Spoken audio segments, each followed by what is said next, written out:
Everybody, a number of news events that are developing tonight. A suspicious letter has sickened 11 at a Virginia military base. Hazmat teams responding to Virginia's Joint Base Meier-Henderson Hall, located in Arlington, Virginia. We'll have the very latest for you on that. Also, Attorney General Jeff Sessions today announcing the Justice Department has decided to investigate allegations of FISA court abuse by the Obama administration. And special counsel Robert Mueller has moved to drop charges against former Trump campaign official Rick Gates.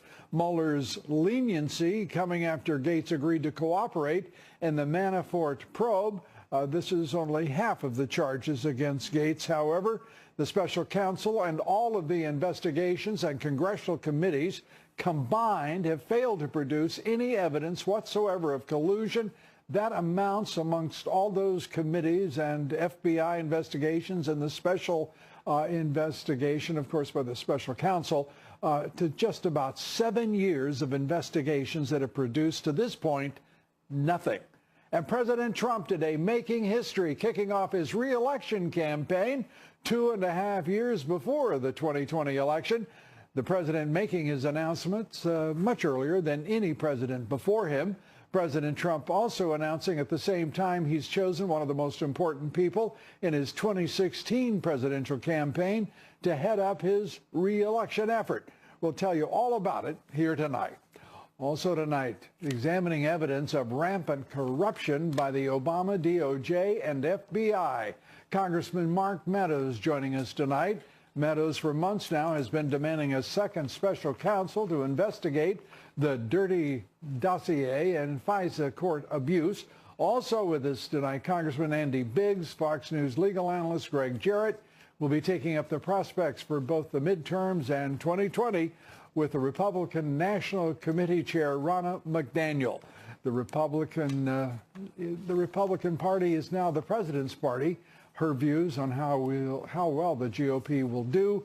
Political analyst Ed Rollins on the Trump campaign manager for 2020. Former UN Ambassador John Bolton on what the new prospect of talks with North Korea just might produce, if anything. Our top story tonight, Attorney General Jeff Sessions announcing the DOJ will investigate how top Obama officials were able to obtain a FISA warrant to spy on a former Trump campaign advisor. Sessions confirmed the investigation a month after the House Republican memo exposed prosecutors and how they and the FBI misled a federal judge when applying for that warrant. Fox News Chief Intelligence Correspondent Catherine Herridge has our report. Yes, it will be investigated. Taking questions at a Justice Department news conference on the opioid crisis, the Attorney General was pressed on the House Intelligence Committee memos and whether laws were broken when a surveillance warrant was granted for Trump campaign aide Carter Page. Will your department investigate, and if the evidence is there, hold FBI and Justice Department officials in contempt? We believe the Department of Justice must adhere to the high standards in the FISA court. I think that's just the appropriate thing. The Inspector General will take that as one of the matters he'll deal with. After rescheduling, White House Communications Director Hope Hicks finally testified behind closed doors. As I read her, she is more than willing to answer every possible question. The White House and the states will decide what they're going to do in the executive privilege. That's up to them. A Republican source said Hicks answered questions about the campaign, but not about her time in the White House. It's not clear whether she invoked executive privilege. I'm not going to comment on any individual's interactions with the committee, but we are cooperating because, as the president has said repeatedly, there is no collusion. Also on Capitol Hill, the director of the National Security Agency was pressed by Senate Democrats on the administration's commitment to thwarting Russia's past and future election interference. You said that President Trump has never ordered Cybercom to take any action to defend or thwart Russian attempts to meddle in the elections this fall. Is that correct? I've never given any specific direction to take additional steps outside my authority, and I have taken the steps within my authority, trying to be a good proactive commander. Rogers said punishing the Russians could take many forms, from diplomacy to economic sanctions and offensive cyber capabilities. There are tools available to us, and again, I think in fairness, you can't say nothing's been done, but my point would be it hasn't been enough. But the White House disagreed. We are taking a number of steps to prevent this, and we're looking at a variety of other ways that we're going to continue to implement over the coming weeks and months. In a separate development, the special counsel has moved to dismiss the bank and tax fraud charges in Virginia against former Trump campaign associate Rick Gates. The filing is tied to Gates' agreement Friday to plead guilty to conspiracy to defraud the United States and lying to the FBI. Lou? Catherine, thank you very much. Catherine Harrods reporting. Our first guest tonight says a second special counsel should be looking into claims that the FBI knowingly used information from paid political operatives to spy on their political opposition. Joining me tonight, Congressman Mark Meadows, member of several key committees, including Foreign Affairs, Oversight, and Government Reform, also chairman of the influential House Freedom Caucus. Mr. Chairman, good to have you with us tonight. Lou, it's always good to be back with you and certainly be with your viewers. Well, and we're all appreciative. Let me turn first to the most recent development coming to us from Attorney General Jeff Sessions, who is hearing lots of calls for his resignation. Among those voices, your own, Jim Jordan, and other leading Republicans. But today, saying that they will investigate the will investigate the FISA secret courts and whether or not there has been the abuse that it appears there has been on the part of the Obama administration. Yeah, well, that's welcome news. Obviously, that's been a long time coming, but I want to applaud Attorney General Sessions for taking that initiative. But Lou, I can tell you it's not enough. We need real transparency at DOJ and the FBI. That's why Jim Jordan and I, as much as 7 months ago, called for a special prosecutor. Right. When you've seen the kinds of things, Lou, that we've seen, the inconsistencies, I think would be a polite way to say it, within the FBI and DOJ, we need someone that is really a third party to come in and look at all of this. So it's not just the FISA application that the Inspector General Horowitz, who I hold in very high regard, will look at. It's more important. It's what did the Clintons, what were their involvement? You know, the more we look at this, the collusion narrative is really not about this president and the Russians. It's about the Hillary campaign and the Russians. And I think that it deserves a special counsel to look at that. And I think that, I think any fair reading of the evidence before us, where there is none of a collusion with the Russians on the part of anyone from the Trump campaign, and there is every suggestion of collusion on the part of the Democrats to subvert this presidency, which seems to be the exact outcome that the disinformation war and psychological operations and warfare conducted by the Russians, it's obviously their goal, and the Democrats are succumbing to it almost daily. Well, obviously, the Russians are trying to sow discord within our unbelievable republic and this democracy. And yet what we do see is the more the facts come out, not only do we have checks and balances in place, but the Democrats are having a hard time explaining why would you have not told the FISA court that indeed a Democrat campaign during a presidential campaign paid for a dossier and then used it to spy on American citizens. You know, it's just not what our republic is all about. I can tell you that the other part of that, Lou, is this. Jim Jordan and I and members on both the Judiciary and Oversight committees are looking very serious. I think it's time that we look more into the Clinton campaign and what happened and what they knew, when they knew it. And that's why Chairman Nunes sent forth a number of questions that have to be answered. When those answers come back, I think the American people will start to once again see what the real truth is about this Russian narrative. And we know for a fact that John Brennan, the head of the CIA, is a certified liar and has been behaving as a political operative throughout his tenure as head of the CIA. We know that James Clapper, the DNI under the Obama administration, has performed in much precisely the same way, has had a very inelegant experience with the truth. And as we go through, and James Comey, my God, they're the three leading heads, save the head of the NSA, of our intelligence apparatus. It is stunning that we are at this position after electing the president in November of 2016, whose job it is to disrupt all of this and get us straightened out. It is hard going if you can't get the head of the U.S. Senate and the Republican Party, the Senate Majority Leader Mitch McConnell, and Speaker Paul Ryan to say enough with the Mueller witch hunt, get focused on where the evidence leads us. Well, you're exactly right. We need to bring all of these investigations to a close. We've spent more time on investigating this particular narrative over the first year of the Trump presidency than we have on anything else. And yet, what do we have to show for it?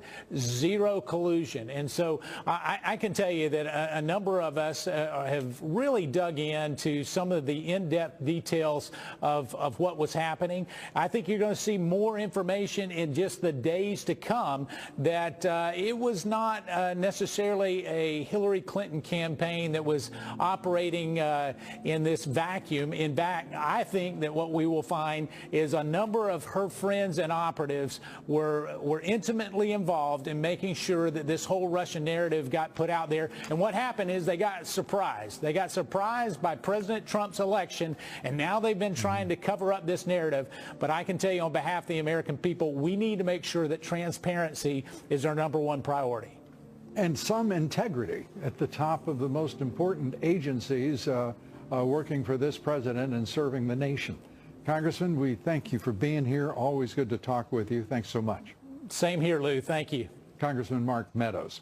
We're coming right back. A lot to cover tonight. Stay with us. President Trump blasting the Mueller witch hunt. The special counsel dropping nearly 24 charges against former Trump campaign aide Rick Gates. We'll take up the case with Greg Jarrett here tonight. And President Trump getting a jump on 2020, announcing his re-election campaign sooner than any other president in history. With you and all of the people in this room, we are going to do some great things over the next 8 years. Much more on the president's winning strategy when we continue.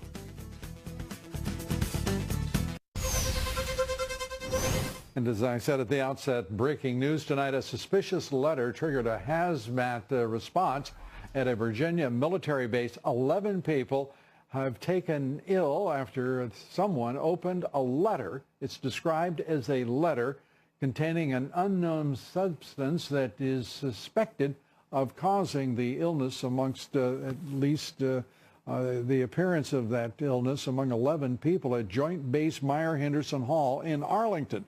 3 of the individuals have now been taken to a hospital. They are reported to be in stable condition.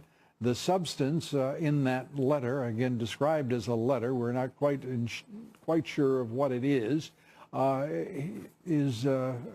obviously the suspected causal agent. Base officials at this hour are coordinating with hazmat teams and the FBI. President Trump tonight scoring a huge legal victory on the border wall from a surprising source. Federal Judge Gonzalo Curiel ruled that plans to build the wall can proceed. In so doing, he rejected a challenge by the state of California and environmental groups to the wall. President Trump, you may recall, in 2016, as a candidate, blasted Curiel as biased in a case over the defunct Trump University. And joining me now, Fox News legal analyst Greg Jarrett. Greg, we have a list of issues that are astounding. First of all, Judge Curiel standing up for the wall. Well, he got the law right. I presume he read the law. And when it comes to national security and immigration matters, that is clearly within the province of the president and Congress. Think about how many federal district court judges haven't gotten it right, though. He stands tall amongst them. He's the exception to the rule, I would say, especially out in California. The dreaded Ninth Circuit. Exactly. But he got it right. Look, if there are environmental concerns or a negative environmental impact, national security and immigration trump all of that, pun intended. And, you know, the president can issue waivers to himself, essentially. And is doing so. And now Speaker Ryan and Majority Leader McConnell have got a real problem on their hands. This is a president who can build his wall no matter what they say. Yeah, he is doing what he said he was going to do. And in Washington, that's a novel experience. Right. And one that if Ryan and McConnell do what they're used to doing, that is ignore their constituents and those of the Republican Party, they'll pay a huge, huge price. They surely will. Let's turn to the IG, the Department of Justice, the Attorney General, Jeff Sessions today, Greg, as you know, announcing that the IG will be investigating the FISA courts and the appearance of considerable political influence and abuse. I was astonished, as I'm sure you were, that Jeff Sessions stated the obvious. We're going to investigate wrongdoing. I'm wondering if he checked with the guy who really runs the Department of Justice, Rod Rosenstein, to make sure it was okay with him. Well, I'm sort of facetious, but in reality, that's kind of how things are going on over there. That's what there seems to be no other explanation for the inert nature of the leadership of the Justice Department. You talk about investigating wrongdoing, their job, but this is really a historic moment because Sessions is actually doing something. Yes, but he should have done it a long time ago. Look, we've known about the dossier and the FISA abuse for a very long time, even before the Intel Committee's memo and the Grassley-Graham memo as well. Should have been done a long time ago. He should take it a step further. Instead of having the department investigate itself, there ought to be a special counsel, as Congressman Meadows pointed out a few minutes ago. Let's turn to Mueller. The witch hunt goes on. And Rick Gates, the Manafort aide in dealing with everything Ukrainian and oligarch, has half his charges dropped by the special counsel. Apparently, the special counsel likes what he's hearing from Mr. Gates. Well, I get a kick out of commentators, especially legal analysts, who have been saying, oh, this means that Gates is going to sing like a canary on collusion against Trump. No, it doesn't mean that. It means that he already pled guilty, so the other charges, most of them are dropped. I heard why did he bring them in the first place? Because he had already... Pressure, squeeze, you know, try to squeeze him. And I heard one legal analyst say, well, you didn't really need Gates to testify against Manafort. Yeah, you do, because tax cases and money laundering cases are incredibly complex. They are reliant on documents, and in front of a jury, it can be confounding. You need an insider to explain the documents and say, here's what we did. That's the reason that Gates was squeezed to go against Manafort, not Trump. And meanwhile, we have a special counsel that's indicted these folks. Well, technically, the grand jury has indicted them. But nonetheless, all he's got to show for himself are a couple of people who make no sense at all in this, whose period of activity in the case of Manafort and Gates was from 2006 to 2013, had nothing to do with the Trump administration nor the mission of this special counsel. Collusion has been a media and Democratic narrative that they're reluctant to give up on. It's not a crime to meet or talk with a Russian. They're not the boogeyman. Collusion by itself is not a crime, and even any other tangential ancillary crimes don't apply. Defrauding the government, that's absurd. Honest services, that's ridiculous.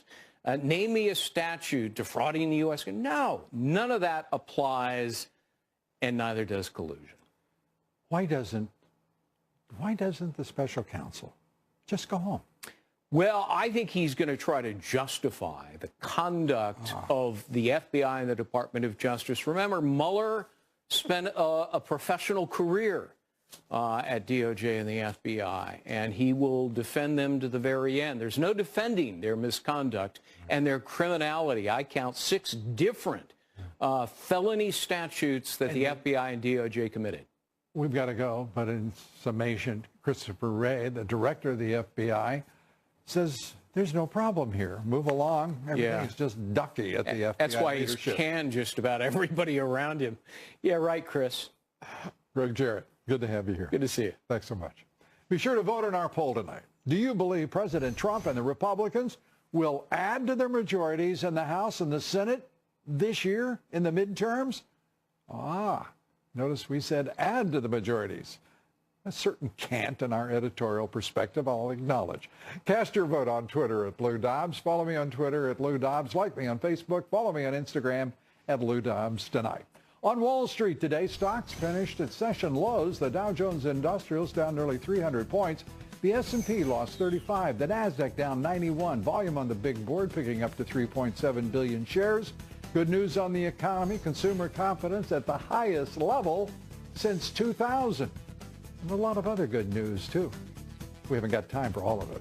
A reminder to listen to my reports 3 times a day, coast to coast on the Salem Radio Network. Up next here, President Trump gearing up for another, 4 more years or 7 more years, however you want to look at it. The president hiring the smartest campaign manager for his 2020 campaign. We take it up with Ed Rollins. Here next. Stay with us.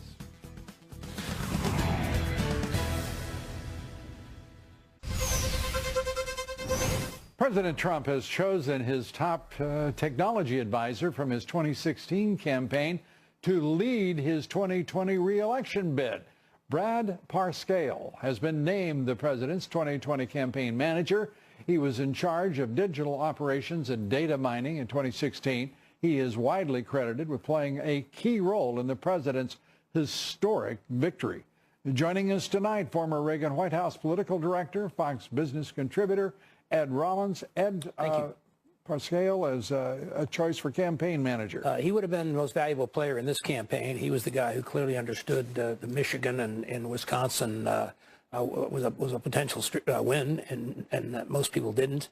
I think starting early is unique. This is the earliest anybody's ever run a campaign, and I think to a certain extent it's going to be a different kind of campaign. The best part about it, from my perspective, is they're not taking anything for granted. This is not going to be an easy campaign. This is going to be a hard campaign, and by the time Parscale is able to put his team in place and his digital function, which I don't know very much about because it's all new to me, but what I learned a long time ago is you find your voters, you communicate with your voters, you get them to the polls, and he's the expert of that.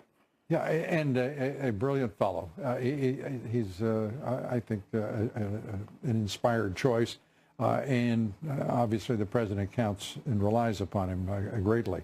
Let's turn to the politics of this midterm election that's approaching very quickly. The Democrats were talking all sorts of smack just as recently as 2 weeks ago.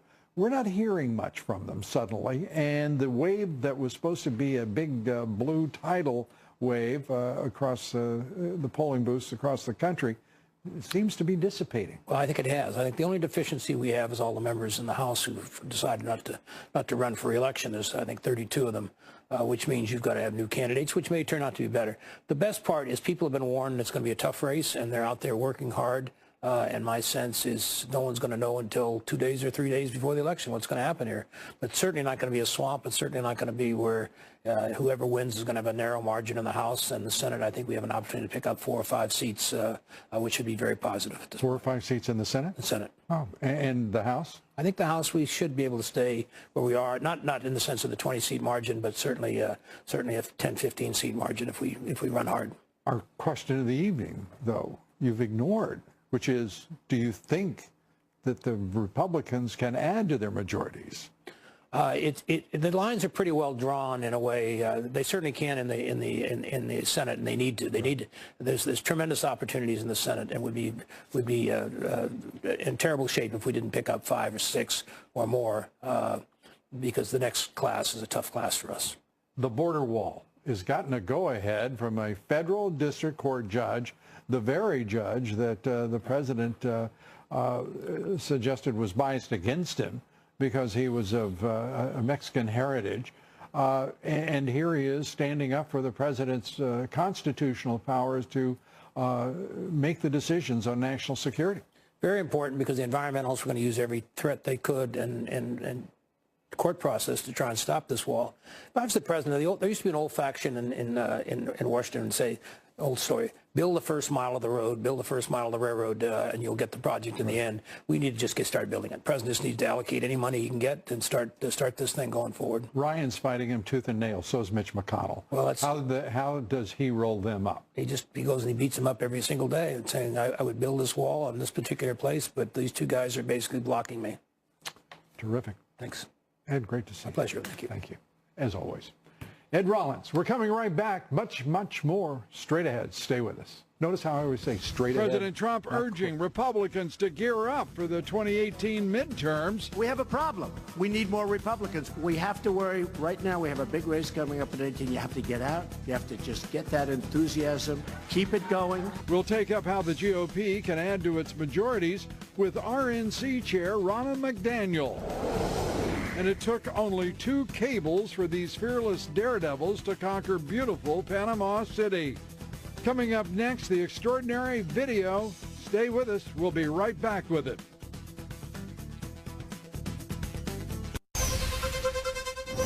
The Dems and the national left-wing national media are using the Florida school shooting tragedy to push their gun control agenda.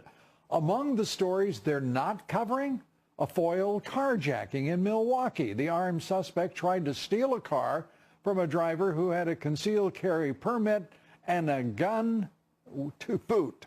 Actually had the permit and the weapon. The driver pulled his own gun and shot the suspect.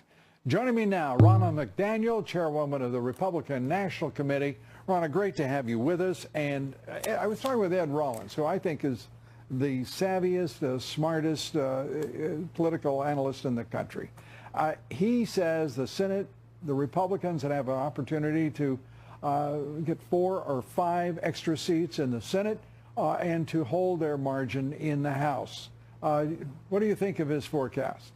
Well, we're certainly building towards that. The Senate map is wonderful for us. You have 10 states where President Trump won, where we have Democrat incumbents. All of them, by the way, voted against the historic tax cut that's putting money back in the paychecks of the middle class, improving wages, and bringing jobs back to this country. So they're going to have to defend that.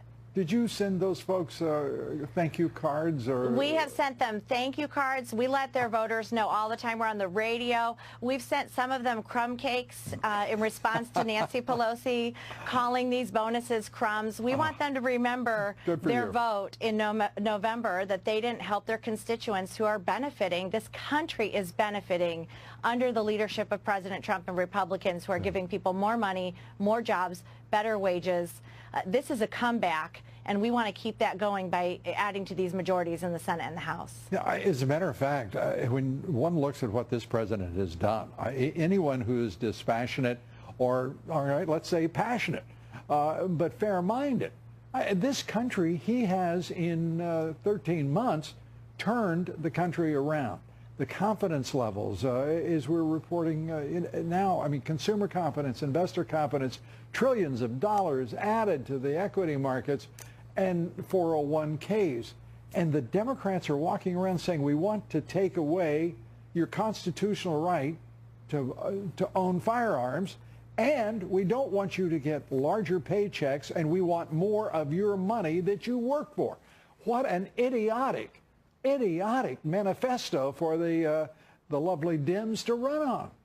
They are the party of no. They are the party of resist. So they have said no to bigger paychecks. They have said no to higher wages. They have said no to a bigger economy and a greater country and a stronger military and ISIS on the run and Supreme Court justices that revere the Constitution. They've said no to everything. So we're going to say no to them in November, and we're going to keep this comeback going with more Republicans. The RNC's raised record money with the help of President Trump, who's our greatest fundraiser, our greatest motivator for small dollar donations. And we're going to be on the road with him. We've made more voter contacts.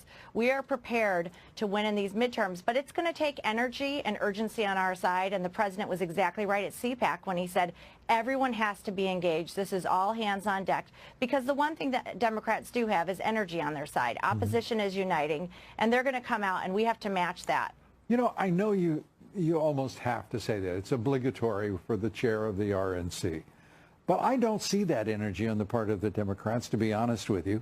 And I'm not arguing with you. It's just that I fail to see it.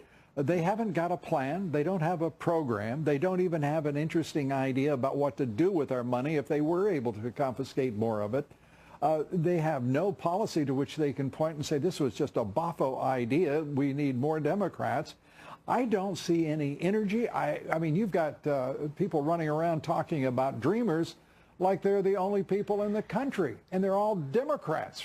For the most part. Fundraising shows no energy with the DNC, and I agree with you, but we want our voters to think they have energy. We want them to assume that, because we cannot become complacent, and we have something to fight for. What President Trump has done in turning this country around and making America great again is something we have to fight for, and we know where the Democrats want to take us, to the Pelosi, Schumer dark ages of stagnant growth, of stagnant wages. That is not what Americans want, so it's going to take all of us engaged in this election. It's just as important as electing President Trump is keeping these majorities in the Senate and the House. Are you going to be able to persuade Messrs. Ryan and McConnell to get engaged and understand whose party this is and who is the leader of that party? Well, they certainly see the energy we've had at the RNC. We've had 500,000 new small dollar donors because of President Trump. Go to a Trump rally, see what just propelled this movement in our country, and they have to see that. And if we're going to keep the House and the Senate, our candidates and our congressional members are going to have to embrace President Trump, because there's nobody who motivates our base better than him. And I've got a great idea. If they don't support this president, don't give them a damn nickel. How about that?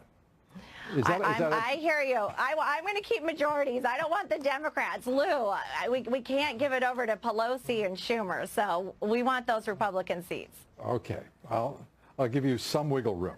Okay, thanks. Ronna, thanks so much. Appreciate it. Ronna McDaniel, the head of the Republican National Committee. Up next, video. Roll the video. There it is. What is that?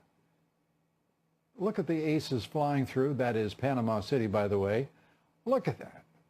I might, no, there's no sense even fantasizing about having the courage to try that one out. Who comes up with it? I don't know. But man, what video. Up next, Kim Jong-un's rogue regime caught aiding Syria's chemical weapons program. What will happen? We'll take up the evil alliance. Ambassador John Bolton joins us right here next.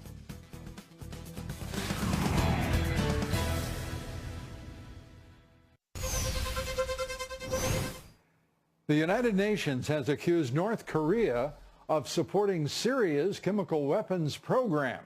UN investigators say the Kim regime shipped 50 tons of supplies, including acid-resistant tiles and thermometers, to Damascus. Experts say those supplies could be used to build an industrial-scale chemical weapons facility. Joining us tonight is John Bolton, former U.S. ambassador to the United Nations, American Enterprise Institute senior fellow, Fox Business contributor, and Ambassador, great to have you with us. Let's begin with, if we know, as the United Nations assures us we do, that Kim Jong-un's regime has shipped 50 tons of supplies to aid in a chemical warfare plant in Syria, why isn't there a consequence for Syria? Well, there should be a consequence for North Korea as well. You know, the North has had an extensive chemical weapons program for a long time. This is how they break sanctions and earn revenue, selling to their buddies in the Assad regime in Syria. And remember, the reactor that Israel destroyed in September of 2007 in the Syrian desert was being built by North Korea. And so, you know, the axis of evil and their junior varsity still have a lot of things in common. This is a clear violation of Syria sanctions. It's a clear violation of Korea sanctions.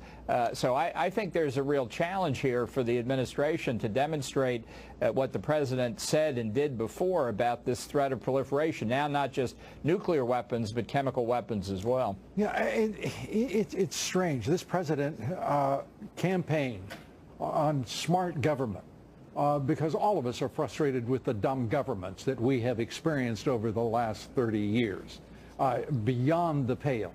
And here we are facing again the same situation, the same circumstances as faced Bush, as faced Clinton and Obama. And the result is not solution, but the perpetuation of these conflicts because these actors, as you described them, are playing at the margin with a superpower that has yet to unleash its full power to say enough.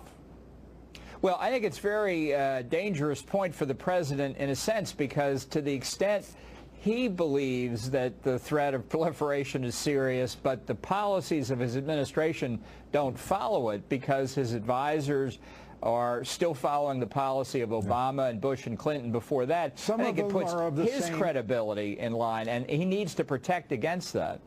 Some of those advisors are, if you will, of the same ilk as advisors past, and that's problematic.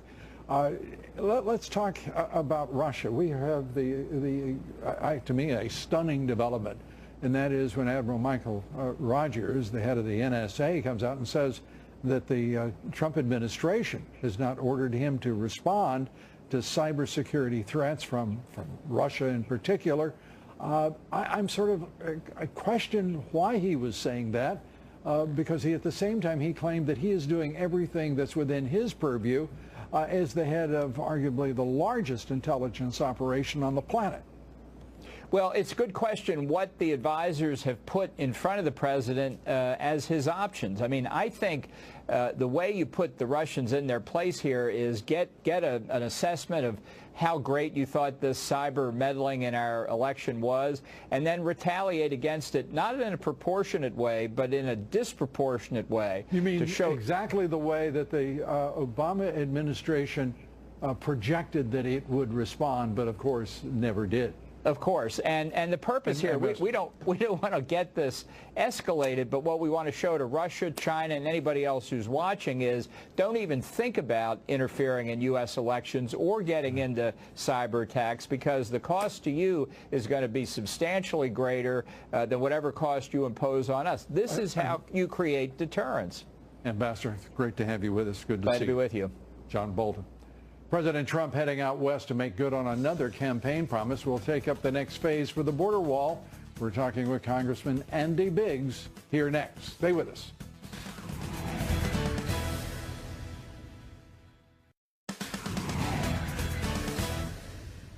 More on the latest breaking news out of Virginia, where nearly a dozen people, including a number of Marines, have fallen ill after they opened a suspicious letter at Joint Base Meyer-Henderson Hall.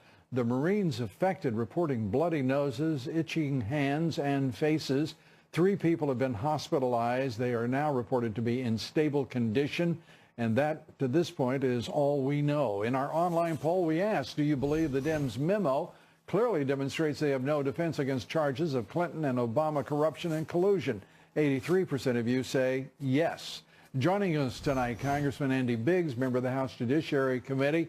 Congressman, great to have you with us. I want to get your reaction, first of all, to the announcement by the Attorney General that the Justice Department is going to investigate the Obama administration's abuse of FISA courts.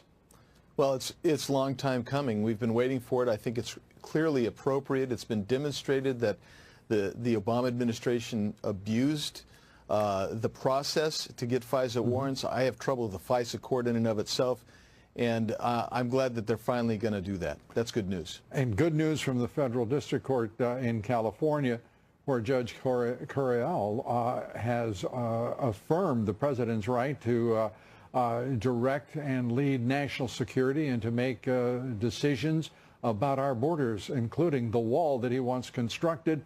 And in so doing, ruling against environmental groups and the state of California. The wall at this point ready to move forward, unless Speaker Ryan and Mitch McConnell absolutely work against the nation's interest and the president's. Yeah, I thought I was very pleased with that ruling. I think that's the right ruling, and actually somewhat surprised because of who authored that. But certainly, you know, I'm pumped to see it go forward. The question, of course, is I think we're going to get something out of the House to fund that wall. The question is, will the Senate do the same? And that's When you say something, you're not talking about $1.7 billion, are you? No. Well, I'm not. Lou, I'm not. I'm talking about what I've told people all along. We shouldn't be talking about DACA, for instance, until we've fully funded, started, and completed the wall. I agree with you. Congressman, I couldn't agree with you more. Yeah. Anyone who thinks that they can win this game playing piecemeal and relying on the promises of the left is not paying attention to history. And we know one thing. If you can't control your borders, you can't control immigration. If you can't control immigration, you sure can't reform it. Absolutely right. And the promise was real simple, and it was made actually, as you note, a generation ago. Right. And it's been broken every time. And I think the first rule that I learned coming back here was, hey, you can trust if you want to, but you better verify, and the way to verify is to make sure it's done. Don't give them your promise until you've seen them perform their promise. Yeah, and that's the way I feel. I'm not about to take. There's